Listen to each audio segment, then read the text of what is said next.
Right now Kolkata Bangla ইন্ডাস্ট্রির ছোট পর্দার দর্শকপ্রিয় এবং আলোচিত তারকাদের মধ্যে অন্যতম ঐশ্বসী রয়। কেননা এই নায়িকা তার কেরিয়ারে একাধিক ধারাবাহিক নাটক উপহার দিয়েছে, এরই মধ্যে তিনি তার ভক্তদের। পাশাপাশি অবশ্য চলচ্চিত্রের পর্দায় অভিনয় করতে দেখা গিয়েছে তাকে। সেই সাথে এরই মধ্যে বেশ কয়েকটা ওটিটি প্রজেক্টেও নিয়মিত অভিনয় করেছেন এই তারকা। তাই তো আপাতত তিনি তার অভিনয় গুণে ভক্তদের মধ্যে আলোচনায় এসেছেন বরংবার। অন্যদিকে নায়িকাকে সামাজিক যোগাযোগ মাধ্যমে অ্যাক্টিভ দেখা যাচ্ছে বর্তমানে, কেননা সেখানে নায়িকা তার এভরিডের আপডেটগুলো ভক্তদের মধ্যে আপলোড করেন প্রতিনিয়ত। তাই তো বলাই বাহুল্য যে মাঝে মাঝে হট অবতারে ধরা দিতে দেখা যাচ্ছে তাকে। ঠিক এজন্য খবরে লাইমলাইটে উঠে এসেছেন মাঝে মাঝে এই তারকা, যার প্রেক্ষাপটে বর্তমানে দর্শকদের কাছে আবারও লাইমলাইটে এসেছেন এই তারকা। কেননা সম্প্রতি ঐশ্বসী রয় তার ইনস্টাগ্রাম হ্যান্ডেলে বেশ কিছু ছবি আপলোড করেন। বাই দ্য ওয়ে, তার প্রকাশ করা ছবিতে দেখা যায় রেড কালারের অফ শোল্ডার গাউনে ক্যামেরার সামনে খোলামেলা চুলে ধরা দিতে। তাই তো তার গ্ল্যামার রূপে বর্তমানে দিশেহারা হতে দেখা যাচ্ছে তার ভক্তদের।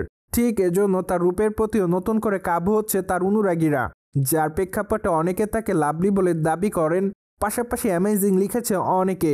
তাছাড়া অনেকে আবার তাকে মাই লাভ বলেও দাবি করেন। কেউ কেউ আবার তাকে আগুনের ইমোজিও দেয়। পাশাপাশি অনেকে আবার তাকে বিউটিফুল বলে দাবি করেন। সেই সাথে অনেকে আবার লিখেছে জাস্ট ওয়াও। সো যাই হোক, সবকিছু মিলে আপাতত নায়িকা তার ভক্তদের কাছে এভাবে এসেছেন বলে জানা যায়। প্রসঙ্গত বর্তমানে ঐশ্বসী রয়ের হাতে বেশ কয়েকটা প্রজেক্টের কাজ আছে। তাছাড়া বর্তমানে এই তারকা ধারাবাহিক নাটকের শুটিংয়ের কাজ নিয়ে খুবই ব্যস্ততার মধ্যে। পাশাপাশি হয়তো আগামী দিনে তাকে নতুন একটি ওটিটি প্রজেক্টে অভিনয় করতে দেখা যাবে, কেননা মাত্র কয়েকটা দিন আগে জানা যায় নতুন একটি ওটিটি প্রজেক্টে যোগদান করবেন এই তারকা। তখন অবশ্য জানা যায় সবকিছু প্রাথমিক পর্যায়ে রয়েছে।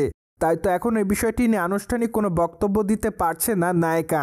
সো ভিউয়ার্স, জেনে তো নিলেন কলকাতা বাংলার তারকা ঐশ্বসী রয়কে বর্তমানে গাউনে দেখেছে তার ভক্তরা। ফলে বিষয়টি নিয়ে আপনাদের কোনো মতামত থাকলে কমেন্ট বক্সে জানাতে ভুলবেন না। Subscribe our channel for more update.